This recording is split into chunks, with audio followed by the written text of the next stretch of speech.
નમસ્કાર મિત્રો, અત્યારે 24મી એપ્રિલ 2026નો આ શુભ દિવસ અને અત્યારે અમે જઈ રહ્યા છીએ માનવ સેવા આશ્રમ, જ્યાં મનોદિવ્યાંગ પ્રભુજીઓ મોટી સંખ્યામાં વસવાટ કરે છે. ત્યાં થોડા દિવસ પહેલાં, એટલે કે ગઈકાલે તો ત્યારે અમને ખબર પડી કે ત્યાં ગાદલા, ગોદડા, ઓશિકાની વગેરેની જરૂરિયાત છે.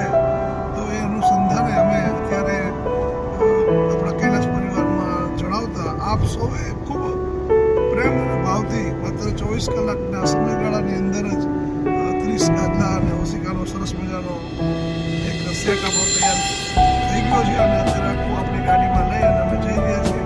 મારી સાથે છે કાઠી દરબાર શ્રી પીઠાબાપ, આપણા વયોવૃદ્ધ પણ આપણી સાથે ગયો ને યુવાનોને પણ શરમાવે એવો જોશ જોશો અને તે પણ આપણી સાથે સેવામાં જોડાણા છે અને એમનું આપણે ખૂબ સ્વાગત કરીએ છીએ. અમારી સાથે રમેશ પધારો.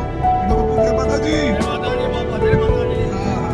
પાછળ દેખાતા નથી પણ ગાદલાઓની વચ્ચે આજે સુનિલભાઈ આવી ગયા છે. તો સુનિલભાઈ પાછળ બેઠા છે અને અમે બધા જઈ રહ્યા છીએ. સિહોર અમે જે રેલવે ફાટક છે એ પસાર કર્યું છે. ધીરે ધીરે હવે સ્વાનગેટ તરફ જઈએ છીએ. 15-20 મિનિટમાં પહોંચી જઈશું.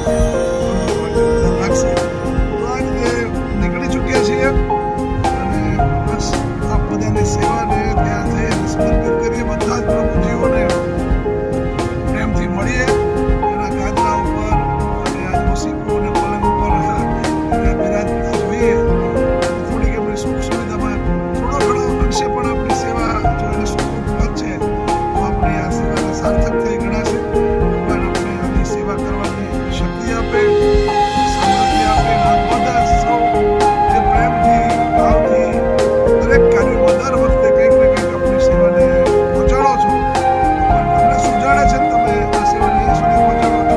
અમારા ઉપર ભરોસો, અમારા ઉપર વિશ્વાસ મૂકીને એના માટે ખરેખર નતમસ્તક વંદન કરું છું.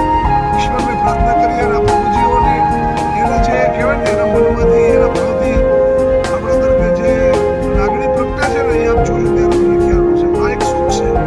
બાકી તો કશું સાથે આવવાનું નથી, કંઈ લઈને જવાનું નથી, પરંતુ આ આપણે જીવન યાત્રા કરતા રહીએ બસ એ જ મજા છે. બાકી તો બધું ઠીક છે બાપુ. બરાબર ને બાપુ?